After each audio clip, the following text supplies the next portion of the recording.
This might be hard for some women to hear, but men are not morally obliged to stay in a sexless marriage. Just as no woman signs up to be sex slaves of their partner, neither does any man sign up for decades of celibacy and lack of any intimacy.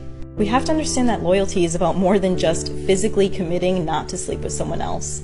It's about committing to the marriage vows that you took, of being in relationship with that person. And if you're withholding love and affection and respect, you are not being loyal, and you are not upholding the marriage vows that you took. So we recently got an email from a husband saying rejection in marriage really hurts so freaking bad. That's sad. When a husband is sexually rejected over and over, he's going to withdraw. I mean, how could you not? Now let's turn this around and give this scenario. Wives, what would happen if your husband stopped talking to you for weeks or months on end? You get no emotional connection or romance in any way.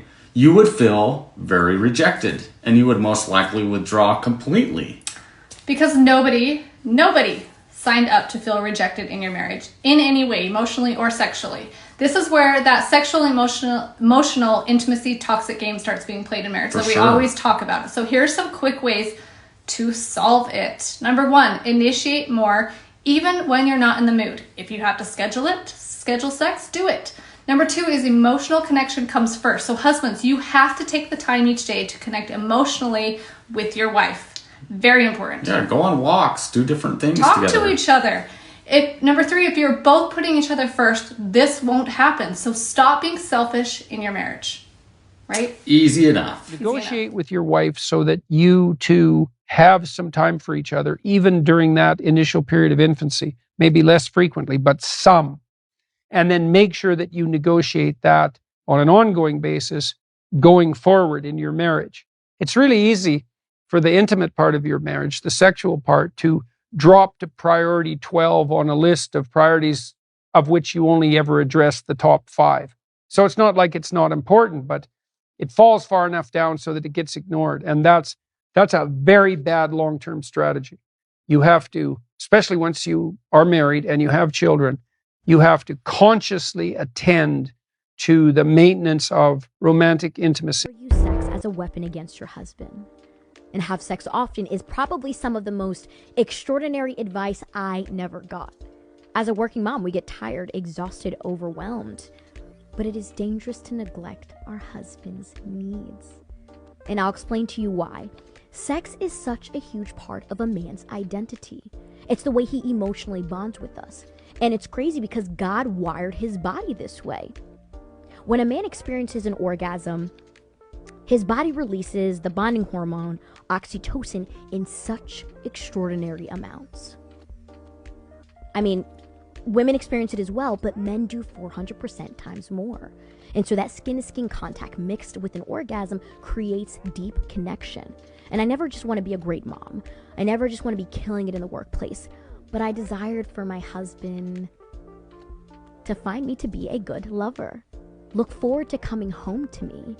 And through difficult conversations, because I was never taught this kind of stuff, I had to learn how to not look at sex as a chore or another responsibility on my to-do list, but enjoy my husband feeling respected and honored and wanted. Imagine if one day our husband came home and said, "I don't feel like having sex with you." We would be massively offended and hurt. And so men need sex. It's how they came from the factory. Ladies, if you regularly deny your husband and rarely initiate, but yet you are wanting him to be a better leader and more confident, then you need to realize that by you rejecting him makes him feel undesirable and that he is not enough for you, which only builds insecurities that negatively impacts his leadership in the marriage. when I realized this and took action on it, it drastically changed our marriage and made us better individuals. Sexless marriage, 3 reasons why it's not healthy. Number 1, there's a very high chance that one of your love languages is physical touch. Removing sex removes how they feel loved. Number 2, sex is bonding and the transfer of love, pleasure, emotional, and 100% natural. Removing that is like removing water from a plant. Number 3, removing sex now just makes you both just friends who live together. Friends come and go, and so do marriages these days due to lack of sex. Withholding sex from your husband is like withholding food and water. It's not going to kill him, but it is going to kill your The marriage. habits of couples that last, they're affectionate outside the bedroom. They don't gossip about each other and keep private matters between them. They hug and kiss each other when they leave or see each other again. They consistently do small things for the other. They stand together and refuse to let outsiders damage their relationship. They set goals and make plans together, and they celebrate milestones. They respect each other and make time for their partner's needs. They take responsibility for their words and actions and say sorry when they need to. They don't make assumptions. They instead seek clarification from their partner. They keep dating and treat date night as a sacred ritual, and they refuse to play the blame game and instead practice active listening. And finally, they put each other first and regularly make sacrifices or concessions. First and foremost, nobody committed to a sexless marriage. But what is considered a sexless marriage? As experts in the field of creating phenomenal marriages, we recommend having sex no less than 2 times per week.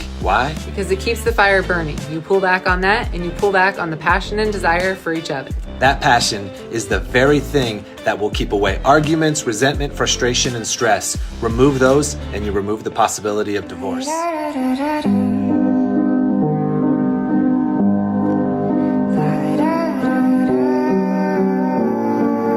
But the excuses for the bedroom. Women, we should want to satisfy our husbands, and it's not always for the reasons you think. What men desire is love and respect, and one of the biggest ways we can show that is through physical intimacy. I make sure I take care of him. Yes, it's difficult with kids, our monthly cycle, our busy lives, and that means there are not too many ideal times to make it happen. But that's life, and I make it happen anyway because I love my husband more than anything. He's a great man who leads himself and others well. I know how much that means to him, so that means a lot to me. Two main purposes when he designed sex. The first is obvious, to make babies, right? To populate the world, to procreate. But the second is the one that we often don't focus enough on, and that is to create bonding between two people that is unlike the bond in any other relationship in the world. When we have that intimacy with our spouse, we are releasing quite literally a hormone that bonds you. It's called oxytocin, bonds you to the other person. So what happens when we are neglecting that physical intimacy? We're breaking and lessening and weakening that bond. So intimacy is not just important because your husband says he wants it, or if the roles are reversed, because your wife says she does. It's because it creates a bond between you that is stronger than any bond in another relationship, except maybe one could argue the bond between a mother and a child. However, those really shouldn't be in competition with each other because they're completely different bonds. If someone were to come and try to break the bond between a mother and a child, she would do anything in the world to stop that from taking place. And yet so often that very same woman doesn't stop the breaking of the bond between she and her husband. This bond is vitally important. And just because you might not biologically be programmed with the same yearning for that bond as your husband doesn't make it less important than it is. So strengthen your marriage. Get whatever is in the way out of the way to help you have a deeply meaningful relationship in intimacy with your husband. A sexless marriage is like a car without gas, a plant without water, and a taco without meat. What would you say to one like whichever partner that may be like withholding sex from their partner? I would say, sex isn't meant to be manipulative or weaponized. Like it's not even meant to be a reward either. And when we are withholding, we're using it in that way. And that's really not what God designed sex to be. It talks about the only time it talks about not withholding, but really kind of abstaining, each partner both agreeing to abstain from sex for a certain amount of time is for a short amount of time for the sake of like fasting from sex, just to reflect on the Lord. That's the only time the Bible mentions that. And it says specifically in the Bible that we are not supposed to withhold. In fact, because we are the only legitimate place as a husband and wife. We're the only legitimate place to fulfill sexual need. We're not supposed to fulfill it on our own. We're not supposed to go outside of our marriage to fulfill it, whether through pornography or through other people. It's important that we don't hold that back from each other, because really, then we're really opening ourselves up to temptation as well as our spouse. And I think that when people are withholding, they're certainly not thinking about that. And I understand, I totally have, I can understand that sometimes, a woman or a man can feel unloved and they don't feel like having sex. And they're like, we're not communicating well. I don't feel like having sex, or they don't feel like the marriage bed is safe. And those are things you do have to work through. But the longer you withhold from each other, the more you're really leaving room for the enemy to come between. Have a couple that really are fighting and they're really not seeing eye to eye. Usually the physical intimacy is gone. When you fight with somebody day in, day out, but you have physical intimacy, you start to become neutral again. You almost get to a state of neutrality.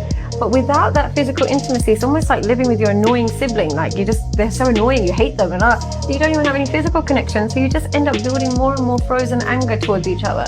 So physical intimacy is really, really important in keeping that marriage alive. And you have to put the ingredients in place for good physical intimacy. It's not always going to be exciting. It's going to get incredibly boring at times. But you at least take care of yourself enough to be as pleasing as you were relatively in the beginning.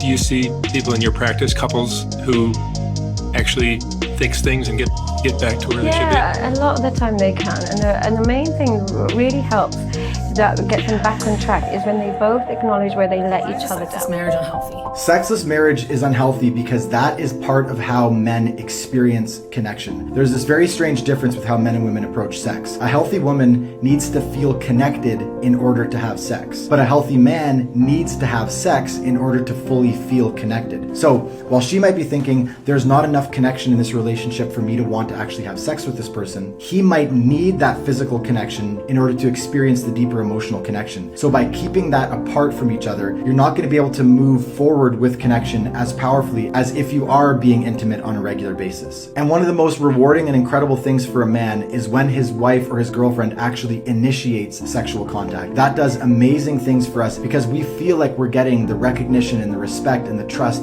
that we so desperately want from our female partners. And when she comes to us and initiates, that does so much to deepen our sense of connection in the relationship and to help encourage us to deepen that connection over time. Share this with your partner so they know. You don't fall out of love in your marriage. That is BS.